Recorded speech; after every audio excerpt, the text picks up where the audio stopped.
ఈ దిన దేవుని వాక్కు పరిశుద్ధ గ్రంథం నుండి 20వ సంకీర్తన 2వ చరణం. పరిశుద్ధ స్థలములో నుండి ఆయన నీకు సహాయము చేయునుగాక. ప్రియులారా, పరిశుద్ధ స్థలము అనబడిన దేవుని మందిరములో మనము గడపగలిగిన ఎడల జీవము కలిగిన దేవుని యొక్క సహాయాన్ని మన జీవితంలో ఎదుర్కొనే ప్రతి విధమైన శ్రమలో మనము పొందుకుంటామని ఈ దిన దేవుని వాక్కు మిమ్మును బలపరుచుచున్నది. ఈ 20వ సంకీర్తన దావీదు కీర్తనగా పరిశుద్ధ గ్రంథం తేటగా ఇన్స్క్రిప్షన్లో మనకు తెలియపరుస్తూ ఉన్నది. ఎప్పుడు ఈ 20వ సంకీర్తన రచింపబడినది? పరిశుద్ధ స్థలములో నుండి ఆయన నీకు సహాయము చేయునుగాక అని ఎవరితో అంటున్నారు అన్నది కొన్ని నిమిషాలు దైవ వర్తమానంగా మనం నేర్చుకుందాం. ప్రియులారా, మహారాజైన దావీదు తన పరిపాలనా కాలంలో ఒక యుద్ధానికి వెళ్ళబోతూ ఉన్నాడు, యుద్ధము చేయబోతూ ఉన్నాడు. ఆ యుద్ధానికి వెళ్ళబోయే మునుపు దావీదు దేవుని సన్నిధిలోకి వచ్చి దేవుని సహాయాన్ని కోరుకున్నాడండి. ఈ 20వ అధ్యాయం యొక్క బ్యాక్గ్రౌండ్ని మనం తెలుసుకుంటున్నాం. ఇప్పుడు దాని యొక్క చారిత్రక ఆధారాలతో ఈ 20వ కీర్తన యొక్క గూఢార్థ భావాన్ని మనం అర్థం చేసుకుంటున్నాం. దావీదు యుద్ధానికి వెళ్ళబోయే మునుపు అది మనం ఎక్కడ చూడగలమంటే సమూయేలు 2వ గ్రంథము 10వ అధ్యాయము 6 నుంచి 8 వచనాలు చూడగలం. అదే రీతిగా మొదటి దినవృత్తాంతముల గ్రంథము 19వ అధ్యాయము 7 వచనంలో చూడగలం. దావీదు ఒక యుద్ధానికి వెళ్ళబోయే మునుపు సరాసరి యుద్ధంలోకి వెళ్ళిపోకుండా తన బలాన్ని, తన బుద్ధిని, తన జ్ఞానాన్ని నమ్ముకుని వెళ్ళిపోకుండా మొట్టమొదటిగా దేవుని సన్నిధానములోకి వచ్చాడండి. పరిశుద్ధ స్థలము అనబడిన దేవుని గుడారము యొద్దకు వచ్చాడు. ఎలా వచ్చాడంటే నైవేద్యములు పట్టుకుని, దహన బలులను పట్టుకొని, దేవునికి ఇష్టమైన సమస్తమును పట్టుకొని దేవుని పరిశుద్ధ స్థలములోనికి అనగా దేవుని మందిరము దగ్గరికి వచ్చాడు. ప్రియులారా, వచ్చి దేవుని సహాయము కొరకు ప్రార్థిస్తూ ఉండగా ఈ 2వ చరణంలో మాట్లాడినది ఎవరంటే దావీదు కాదండి, యాజకుడు మాట్లాడుతున్నాడు. ప్రియులారా, దేవుని పరిచర్య సేవ చేసే యాజకుడు మాట్లాడుతున్న మాట ఏమిటో తెలుసా?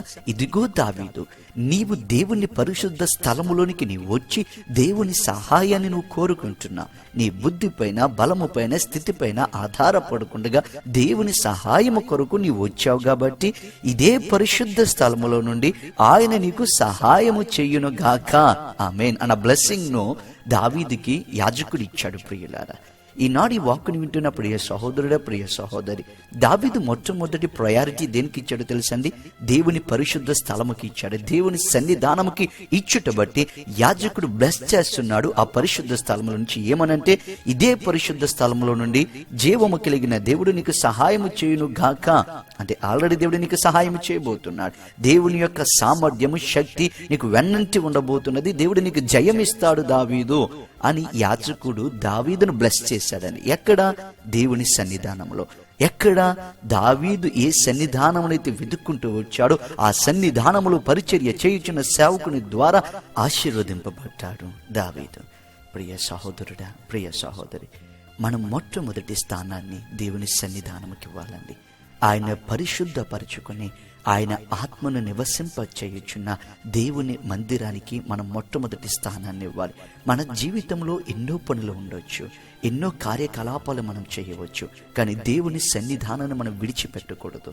ఈ లోకంలో మనము యుద్ధ వీరులుగా ఉంటున్నామండి. ఈ లోకము పైన మనము పోరాటము చేస్తున్నాం.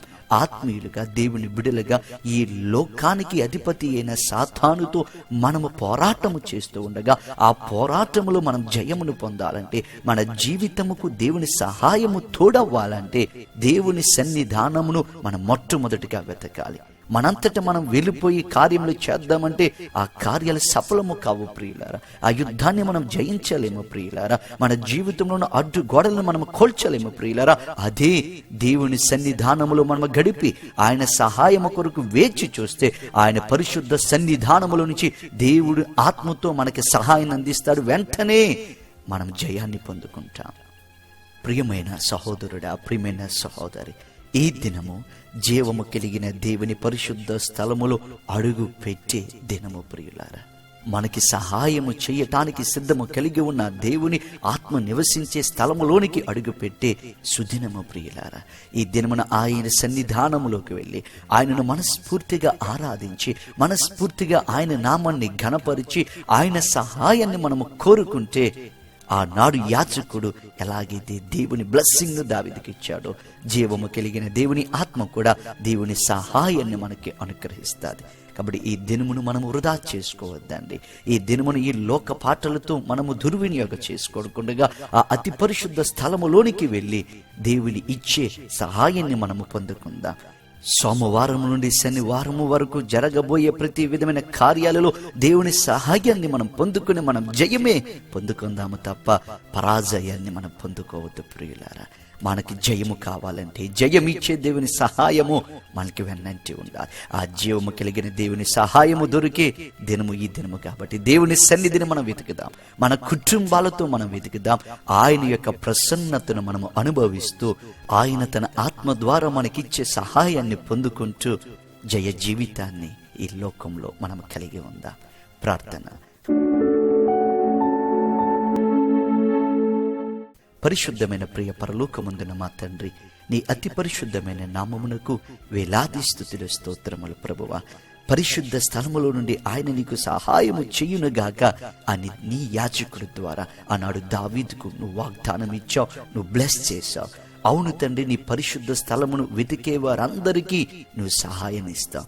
ఈనాడు మా ప్రియులు ప్రభువా నిన్ను వెతకటానికి సిద్ధపడుతూ ఉండగా వారికి నీ సన్నిధానములో నుంచి నీ ఆత్మతో వారికి సహాయమును దయచేసి వారి జీవితాలలో ఉన్న ప్రతి విధమైన సమస్యలలో, శోధనలో జయాన్ని పొందుకున్నటకు నీ సహాయమును ప్రియ బిడ్డలందరికీ దయచేయమని, ఈ దినమున మా కుటుంబాలతో నీ పరిశుద్ధ సన్నిధానములో మేమందరము గడిపి నిన్ను ఆరాధించే జీవితంలో మేము కలిగి ఉన్నటకు కృప చూపించమని యేసునామమున అడుగుచున్నాము తండ్రి, ఆమేన్. ప్రియ సహోదరి సహోదరులారా, మీ ప్రార్థన అవసరతలను మాకు తెలియచేయాలనుకుంటే, ఇలాంటి ఆధ్యాత్మికమైన వర్తమానములను ప్రతిదినము మీరు పొందుకొని ఆత్మీయముగా బలపడాలనుకుంటే ఈ క్రింద ఉన్న నెంబర్ను సంప్రదించగలరు. ఇట్లు ప్రభు సేవలో మీ సహోదరుడు Manoj. God bless you. May God bless our India.